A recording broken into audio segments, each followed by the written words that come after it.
You wake up. You're tired, but you don't complain, because complaining is weakness, right?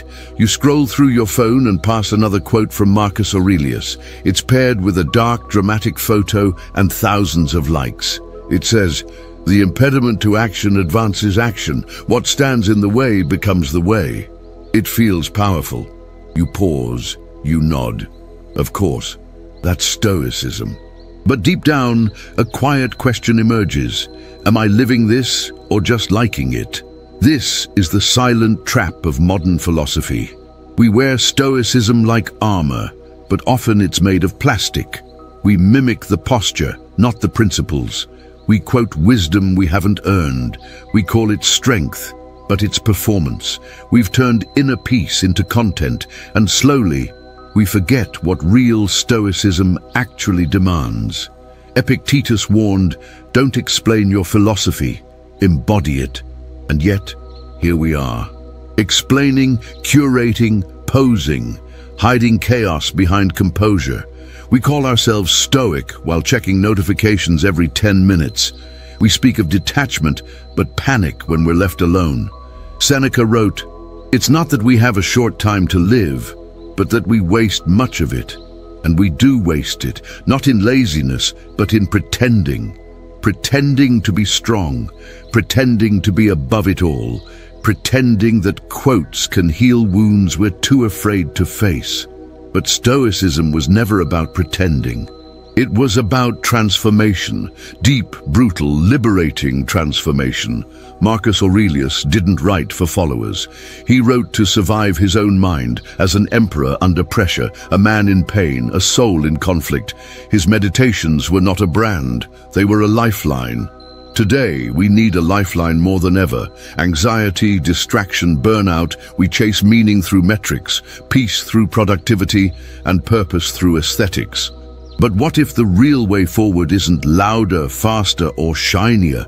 What if it's older, quieter, and harder? Welcome to the Stoic Lighthouse. Let the Stoic Lighthouse guide you toward peace and wisdom. Here, we don't simplify ancient truths into pretty phrases. We wrestle with them, we question them, and most of all, we ask what they require from us, in silence, in solitude, in the moments no one sees. If you're ready to stop performing Stoicism and start practicing it, like this video and subscribe to the channel. Not just to support the project, but to support yourself. This might be the moment everything begins to shift. Now let's confront the first illusion, the rise of the performative Stoic, and how wisdom, when paired with ego, becomes just another mask. Lesson number 1. When wisdom turns into vanity, the performative Stoic dilemma. It starts with admiration. You read a few pages of meditations, watch a reel with a Seneca quote, and suddenly Stoicism feels like a superpower. The calm, the control, the elegance of restraint, it draws you in. You begin practicing it. At first, it's real.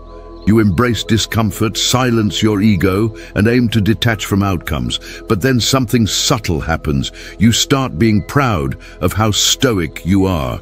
You start showing it. You wear it. You want people to notice. The ego, which you thought you left behind, finds a new disguise: virtue. According to Epictetus, if you want to improve, be content to be thought foolish and stupid. But we're not content with that. Not in an age of followers and performance. Today, restraint becomes aesthetic, silence becomes strategy, even humility is edited and posted. The Stoic performative trap is precisely this: doing the right things for the wrong reasons. And worse, not even realizing it. This dilemma isn't modern, it's human. Even in ancient times, philosophers warned about virtue, contaminated by vanity. Socrates refused to be seen as wise. He didn't write books, didn't teach for fame. He questioned. He lived in paradox. And for that, he was labeled the wisest man alive, not because he displayed wisdom, but because he didn't.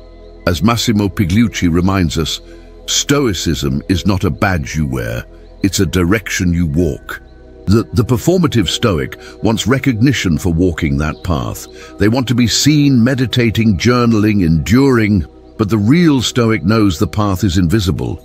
It happens in the way you hold your anger at 2 a.m., the way you say no to instant gratification when no one is watching, the way you admit failure without collapsing into shame. Ryan Holiday speaks of this in Ego is the Enemy. He explains that ego isn't just arrogance, it's attachment to image. And Stoicism, if not carefully practiced, becomes just that, image. Ryan Holiday warns, impressing people is utterly different from being truly impressive. So how do you escape this? By asking yourself uncomfortable questions. Do I want peace or praise? Do I share this quote because it changed me or because it makes me look enlightened? Am I practicing philosophy or performing it? The real Stoic doesn't fear invisibility. In fact, they seek it, because they know that virtue only has value when it's internal, when it reshapes your character, not your reputation. Seneca put it simply, virtue is nothing else than right reason, and right reason has no audience. It has no applause. It doesn't need a like button. It lives in how you treat others, how you think in solitude, and how you act when everything inside you wants to do otherwise. This is the first crack in the illusion. Wisdom without ego is rare. And when your desire to appear wise becomes stronger than your desire to become wise, you haven't found Stoicism. You've just painted your pride a different color. Lesson number 2. Backstage ethics. Why your private actions define your true greatness. There's a hidden theater where no lights shine and no audience claps, a place most people overlook, yet where true greatness is born. It's not your Instagram feed, your job title, or the applause after a speech. It's the quiet moment when you're alone with your conscience. The Stoics believed that this hidden space, the backstage of our lives, is where your soul is either fortified or abandoned. In a world that constantly pushes us to perform, the Stoic path challenges us to retreat inward, to examine who we are when no one's keeping score. Epictetus warned, "Know first who you are, and then adorn yourself accordingly." But our culture teaches the opposite. We adorn ourselves first with filtered images, moral slogans, productivity hacks, and then scramble to become someone worthy of that mask. Our efforts become performative, driven by the desire for validation instead of virtue. We fall into what philosopher Charles Taylor called the ethics of authenticity, where being seen as good replaces the harder task of actually being good. Yet the Stoics remind us, if your values collapse when there's no audience, they were never values, just costumes. Ryan Holiday puts it bluntly, character is what you do when no one is looking. Reputation is what people think you are. Integrity is what you really are. This is the Stoic call to the backstage ethic, a rebellion against the superficial metrics of modern life. It's not easy. In fact, it might be the hardest thing you'll ever do, choosing what's right when it offers no applause, no promotion, no likes. But this is where the soul is trained. Not in grand gestures, but in the mundane. Waking early to do the hard work, resisting gossip even when it would feel good, staying kind when the world tempts you toward bitterness. Think of the moments you regret most. Were they in front of others, or when you thought no one was watching? That's why Stoicism places such emphasis on solitude. Marcus Aurelius didn't write Meditations to impress anyone. He wrote it for himself, as a guide to inner alignment. And it's that inner life, invisible yet foundational, that ultimately determines the kind of person you are becoming. Marcus Aurelius wrote, "The soul becomes dyed with the color of its thoughts." Your inner monologue, your unseen habits, your private decisions, these are not irrelevant details. They are your essence. And while the world may never praise you for walking past temptation or choosing silence over revenge, your own soul knows. And the Stoics believed that the judgment of your soul, your inner daimonion, is the only verdict that truly matters. In America today, we celebrate transparency. but rarely authenticity. We want others to see our struggle, but are we willing to do the right thing in total obscurity? That's the Stoic challenge. It's not a loud virtue. It's a quiet resistance, a daily discipline of truth, courage, and consistency in the absence of applause. Donald Robertson reminds us the Stoic doesn't act for the crowd. He acts according to nature, reason, and moral duty. So ask yourself, what if no one ever knew about your acts of virtue? Would you still pursue them? Because if the answer is yes, then you're not just pretending to be Stoic, you're becoming one. Lesson number 3. The trap of relief. Why chasing comfort steals your sense of purpose. We live in a world obsessed with quick fixes. Got a headache? Take a pill. Feeling down? Scroll through your phone. Burned out? Book a vacation, order takeout, binge watch a new series. Our society is structured to provide instant relief, not real solutions. And here's the catch. The more we chase comfort, the more disconnected we become from meaning. The Stoics knew this trap well. They warned that the pursuit of relief can numb the soul, while the pursuit of meaning, though uncomfortable, transforms it.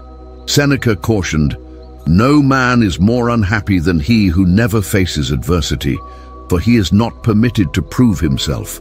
Relief is seductive. It whispers, "You deserve this break," even when the real need is to confront a truth, endure a hardship, or grow through discipline. Think of modern addiction culture, not just to substances, but to distraction. The average American checks their phone over 90 times a day, not because they're curious, but because they're anxious. Relief becomes a reflex. But the Stoics would ask, what are you avoiding by chasing comfort? What lesson are you silencing with noise? According to Epictetus, difficulties show a person's character.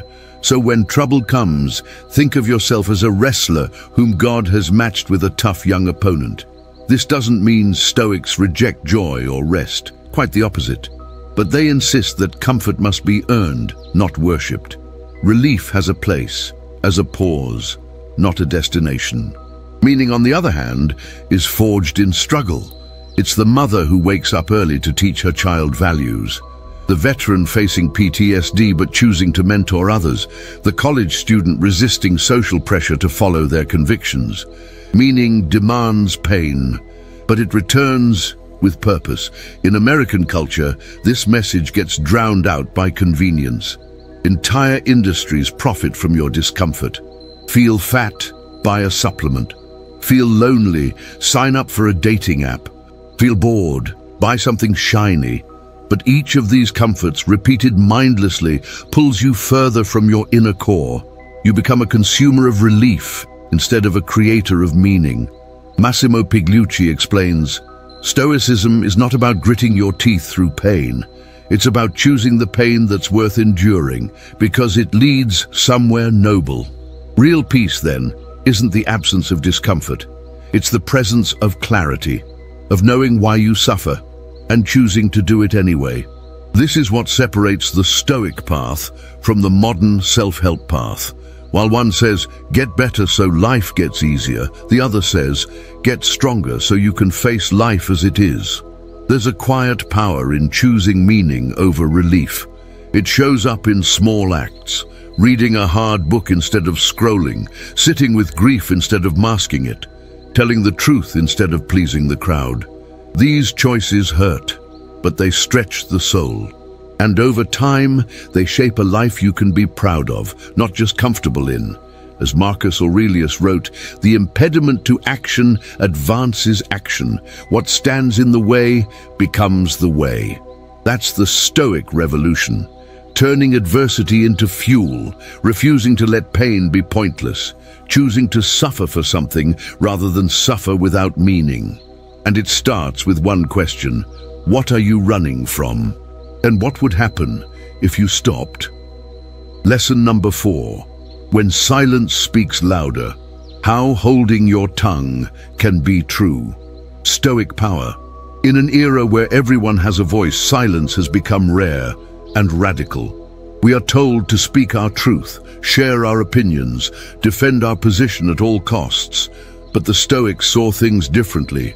They believed that true strength is often found in restraint, that not every attack deserves a counterattack, and not every argument is worth winning.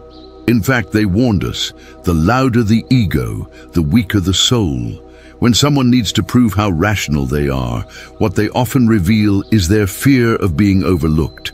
According to Epictetus, if someone speaks badly of you, do not defend yourself against his accusations, but reply, "He obviously did not know my other faults, otherwise he would not have mentioned only these." Let that sink in. This isn't passivity, it's strategy. Stoics understood that silence can be a form of power, especially when used intentionally. It's the boss who doesn't need to yell to be respected. It's the parent who lets their actions shape their children more than lectures.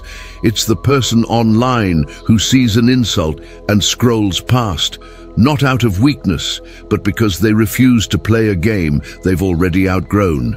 Today, public discourse rewards speed and noise. Comment faster, post sooner, react before you reflect. But the Stoic pauses. They breathe before speaking. They ask, is this necessary? Or is this just my ego begging for validation? Silence becomes not a retreat, but a fortress. Seneca emphasized this truth. It is better to be silent than to speak foolishly. Think about the last time you reacted defensively, maybe in a meeting, a text argument, or a social media post. Did that response bring clarity or just more heat? The Stoic knows that silence can dismantle chaos faster than 1,000 words, because when you stop needing to be right, you stop being easy to control. This discipline of silence isn't cold detachment. It's about choosing your moment. A Stoic doesn't suppress emotion, they channel it. And sometimes the most Stoic thing you can do is to say nothing at all, especially when your silence reveals that the other person's words have no power over you. Marcus Aurelius advised, "The best revenge is to be unlike him who performed the injury." That is the Stoic code. Do not mirror chaos. Transcend it. When someone lashes out, they want you to react. When you don't, you reveal something deeper, that you are governed by reason, not by impulse. You don't play the same petty games. Your silence isn't emptiness, it's a boundary. In a culture that rewards hot takes, silence becomes a subversive act. It's the rebel who doesn't scream, the leader who listens more than they speak, the friend who offers presence over advice. It's how you turn your energy inward, refining your character rather than wasting it in debate. As Donald Robertson explains, Stoicism teaches us that the wise man speaks because he has something to say, not because he feels compelled to respond. So the next time your ego demands you clap back, prove yourself or win the argument, pause, let the silence speak. Because sometimes the greatest demonstration of power is knowing you don't need to say a word. Lesson number 5, the comfort trap. Why stability can become a cage for the soul. We are trained from childhood to chase comfort. A steady job, a safe neighborhood, predictable relationships, and a schedule that leaves no room for surprises.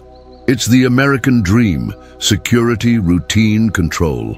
But what if that dream, once achieved, slowly begins to suffocate us? What if emotional stability, when not balanced with challenge, starts to rot from within? The Stoics would argue that the more we cling to routine, the more we shrink the muscle of the soul, because safety unchecked breeds stagnation. And in the Stoic worldview, stagnation is spiritual decay.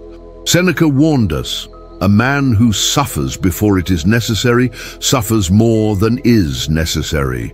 But what about the one who never suffers at all? Who avoids difficulty like the plague, shields themselves from discomfort, and confuses numbness for peace? That person is not free. They are just comfortably caged. A life without disruption is not a peaceful life, it's an untested one. And Stoicism isn't about comfort, it's about preparation for loss, for hardship, for change. Because those things will come, whether we're ready or not. Think of the gym. Muscles don't grow in rest, they grow in resistance. The same is true for courage, wisdom, and resilience. A life of pure emotional comfort may seem ideal, but it leaves no room for inner growth. When nothing challenges you, nothing transforms you. The Stoic doesn't crave chaos, but they don't run from it either. They understand that occasional discomfort is the tuition we pay for becoming who we're meant to be. Marcus Aurelius wrote, "The impediment to action advances action. What stands in the way becomes the way." That's the Stoic formula. Obstacle becomes opportunity. But if your life is too smooth, too scripted, you'll never even meet those obstacles, and your soul will forget how to fight. You'll wake up one day wondering why you feel restless, even though everything looks fine. Because fine is not the same as fulfilled. A routine may protect you from pain, but it also shields you from purpose. Look around. How many people do you know who have everything they thought they wanted, yet still feel empty? The same commute, the same conversations, the same meals, the same arguments, the same fears. This is the quiet crisis of modern comfort. It doesn't break you, but it dulls you. And eventually, dullness becomes despair. Musonius Rufus, the teacher of Epictetus, taught, "We must train the body and the soul through hardship, because luxury softens the mind." In a society obsessed with ease, embracing discomfort becomes a rebellion. It's the entrepreneur who leaves a stable paycheck to pursue purpose, the person who says no to the familiar in favor of what's right, the seeker who trades comfort for clarity. These people understand that true stability doesn't come from routine, it comes from resilience. Because life will shake you. The question isn't if, but when. And when it does, the Stoic doesn't collapse. They rise, not because they were comfortable, but because they were ready. So if your life feels safe, but stagnant, it may be time to ask, is your routine serving you? Or have you become its servant? Lesson number 6. Clear eyes, strong mind. The lost virtue of seeing without illusion. In a world flooded with narratives, movies, social media, self-help slogans, it's easy to live in fiction. We romanticize our goals, our memories, our suffering. We project meaning where there is none, hoping to make life prettier, softer, easier to digest. But the Stoics challenge this instinct. They call us to lucidity, an almost brutal clarity, a vision that sees what is, not what we wish it were, because for the Stoic, truth, raw and unpolished, is not something to fear. It is the foundation of freedom. Epictetus reminded his students, don't hope that events will turn out the way you want. Welcome events in whichever way they happen. This is the path to peace. But how many of us secretly resist reality? We dress it up, we deny, we dramatize, we invent stories to make sense of the chaos. But lucidity means stepping away from the drama. It means looking at your life, your relationships, your failures, not with judgment or fantasy, but with clarity. What is true here? Not what would feel better to believe, but what is actually happening. Lucidity isn't coldness. It's not cynicism. It's the courage to stop lying to yourself, the courage to sit in silence with a broken plan and say, this is where I am. Now, what can I do with it? That's where growth begins. Not with fantasy, but with facts. And in that honesty, there is power. Donald Robertson, a modern Stoic scholar, puts it this way. Stoicism teaches us to observe reality objectively and respond to it with wisdom and integrity. Romanticizing life might give us temporary relief, but lucidity gives us direction. You can't navigate a storm if you're pretending you're still on the beach. The Stoic doesn't decorate the problem. They define it. That's how they overcome it. Lucidity is the compass. Without it, you're lost in illusion. Think of someone stuck in a toxic relationship. They tell themselves, it's just a phase, or deep down they love me. But the Stoic asks, what is actually happening? Not what you want to be true, but what is true. That clarity is painful, but it's also liberating. Because once you see clearly, you can choose wisely. You can act. Marcus Aurelius advised himself daily, you must see things as they are, not worse than they are, not better, just as they are. In today's culture, lucidity is radical.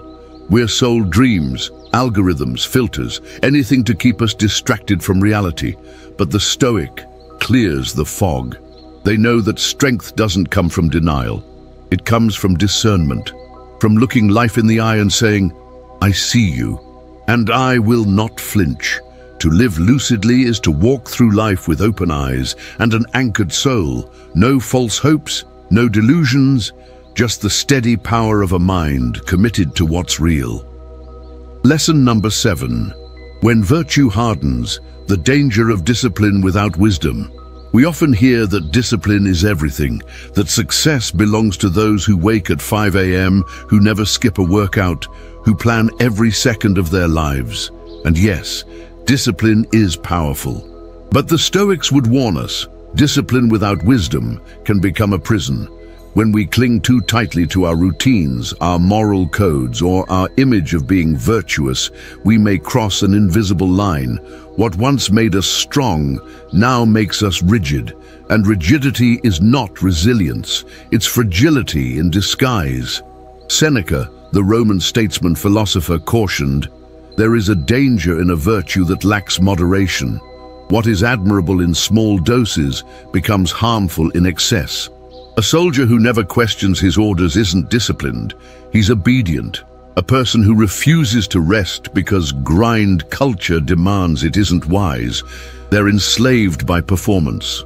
The Stoic ideal isn't robotic self-control. It's dynamic awareness. It's adapting with intention. Virtue isn't a costume you wear. It's a compass you follow. And sometimes the wisest thing isn't to persist. It's to pause, reflect, and adjust. Think of Marcus Aurelius. As emperor, he held immense power, yet constantly reminded himself to stay flexible, to listen, to doubt his impulses. He didn't hide behind the mask of authority. He questioned it. That's Stoic strength, not in being unmovable, but in being unshakably thoughtful. As Marcus Aurelius wrote to himself, just that you do the right thing. The rest doesn't matter. Whether it's cold or warm, tired or refreshed, despised or honored, if it's the right thing, do it. But how do we know what the right thing is? Only with wisdom. And wisdom requires context. Discipline says, stick to the plan. Wisdom says, is this plan still the best path? When discipline becomes dogma, it ceases to serve us. The Stoic doesn't worship the system, they interrogate it. Modern Stoic thinkers like Massimo Pigliucci echo this concern. In his analysis of virtue ethics, he warns against what he calls Stoic fundamentalism, a rigid, overly moralistic approach that misses the heart of the philosophy. Flexibility guided by reason. Massimo Pigliucci writes, Stoicism is a living philosophy, not a checklist. It must be adapted, examined, and practiced in context. So if you meditate every morning, fast every week, journal every night, good. But ask yourself, are these habits helping me flourish?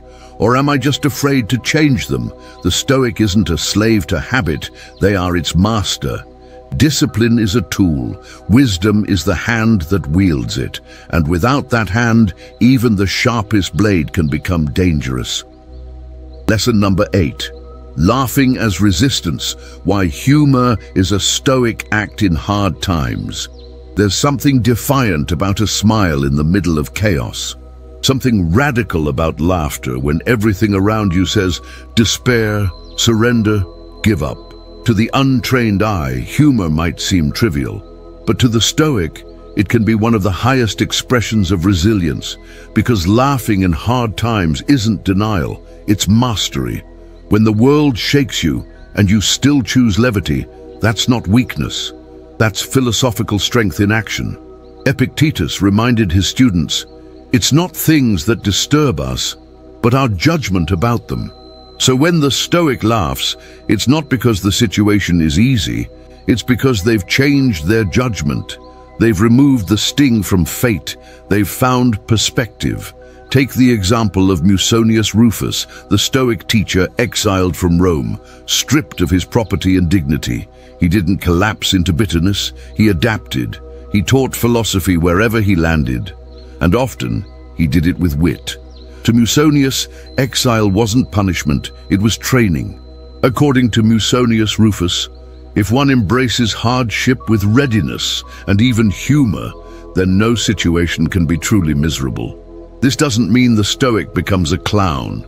It means they understand something deeper, that pain is inevitable, but suffering is optional. Humor becomes the sword that cuts through fear.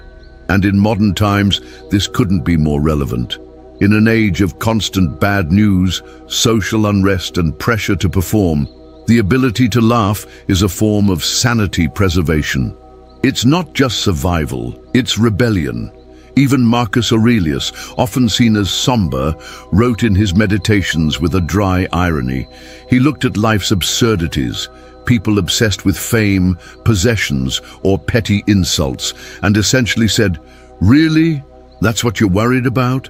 His humor wasn't loud, but it was sharp, and it revealed the freedom of someone who didn't take the ego too seriously.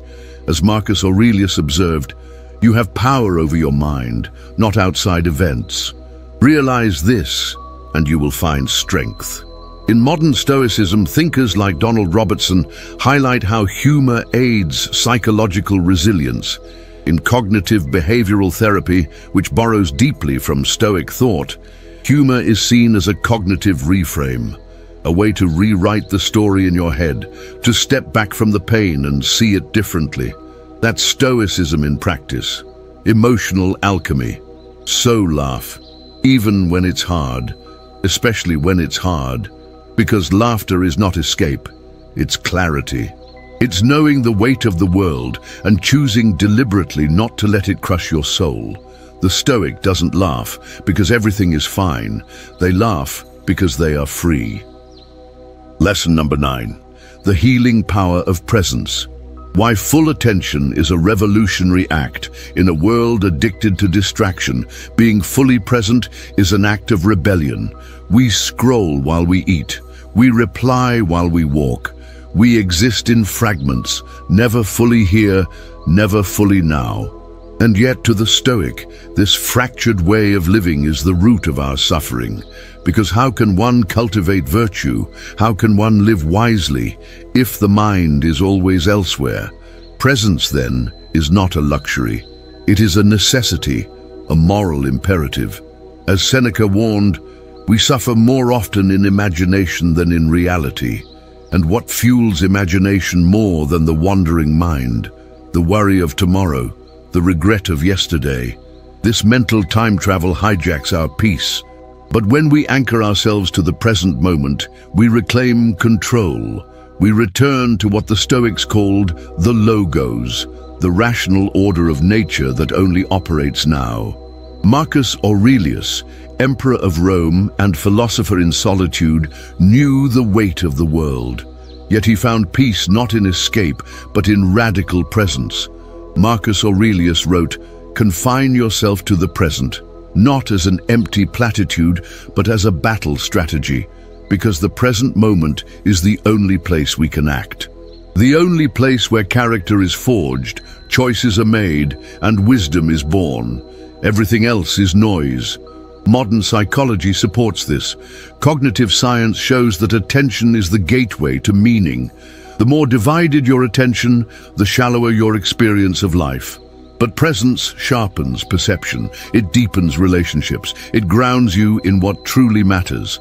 The Stoics knew this intuitively, long before neuroscience caught up. Donald Robertson, modern Stoic and psychotherapist, reminds us that presence is central to resilience. It's not just mindfulness, it's discipline. It's the trained ability to focus in the face of chaos, to return to breath, to listen without interrupting, to observe emotion without being controlled by it. Donald Robertson teaches, Stoicism is about maintaining clarity and composure in the face of adversity. Presence is the foundation of that composure. But there's a deeper layer. In being present, we honor others. We offer something rare, full attention. In a society where eye contact is fading and conversations are hijacked by buzzing phones, offering presence is healing. It tells the other, you matter. This moment matters. And that's not just emotional, it's Stoic virtue in action, it's justice, it's respect, it's wisdom. So next time you're with someone, be with them, not your inbox, not your mental to-do list. Your full presence might be the most powerful gift you have to offer. And in doing so, you're not just practicing Stoicism, you're leading a quiet revolution.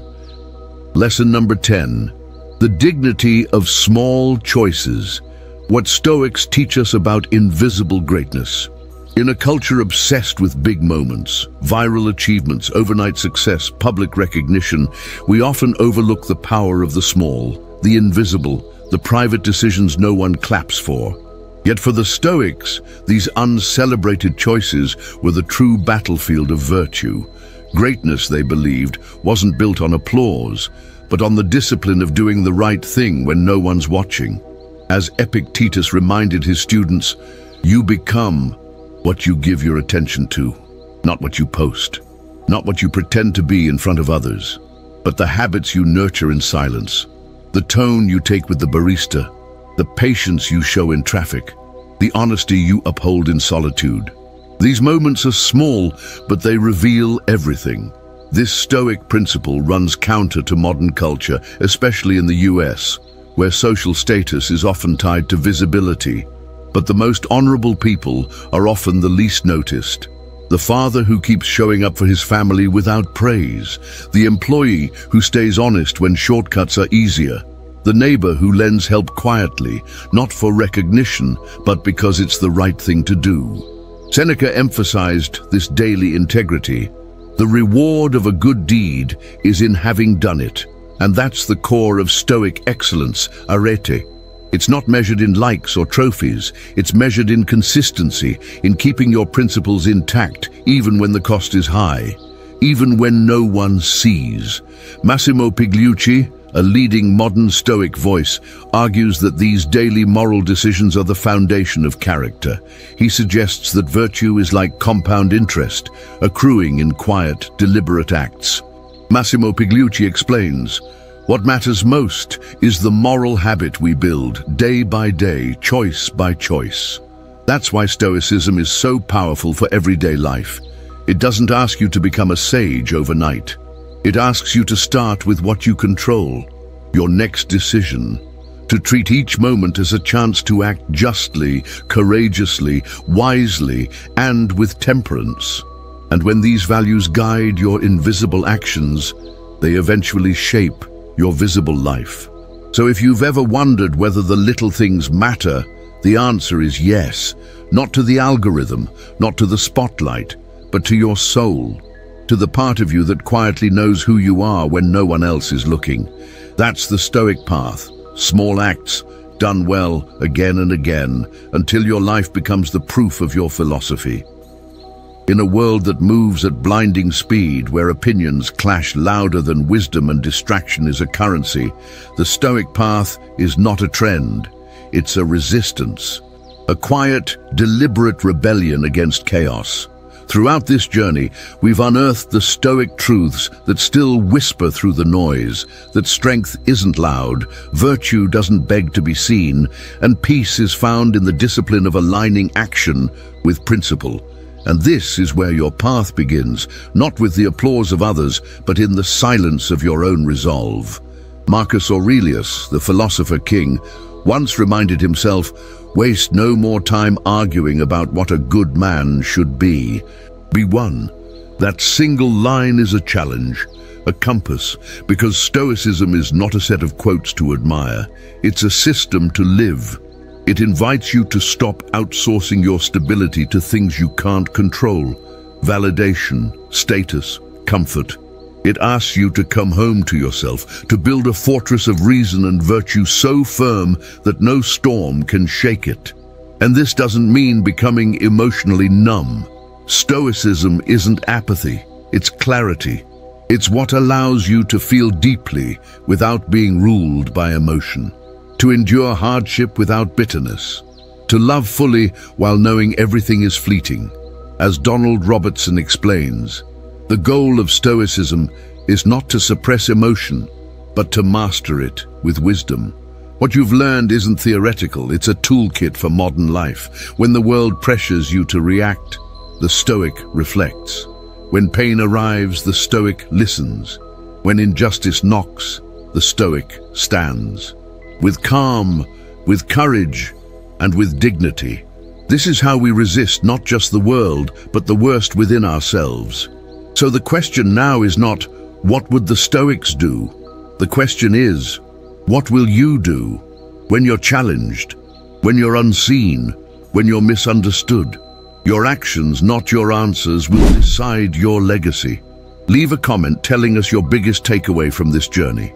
Before you go, take a moment, breathe, let everything you've heard settle. Because this isn't just the end of a video, it's the start of a new perspective. You've just been handed a map that points inward to the only place where real strength, peace, and resilience are forged, your own character. Stay with us at the Stoic Lighthouse, where each new video brings you closer to the timeless wisdom of the Stoics. In our next journey, we'll confront one of life's greatest truths, death, and how the Stoics turned its certainty into clarity, courage, and peace. Subscribe so you don't miss it.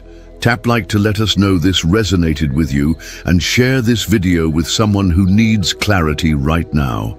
You never know the storm someone else is facing. Remember, you don't need to control the sea. You just need to build a stronger ship, and that's what we're here for. Until next time, stay strong, stay grounded, stay clear, and let the Stoic Lighthouse guide you through the storm.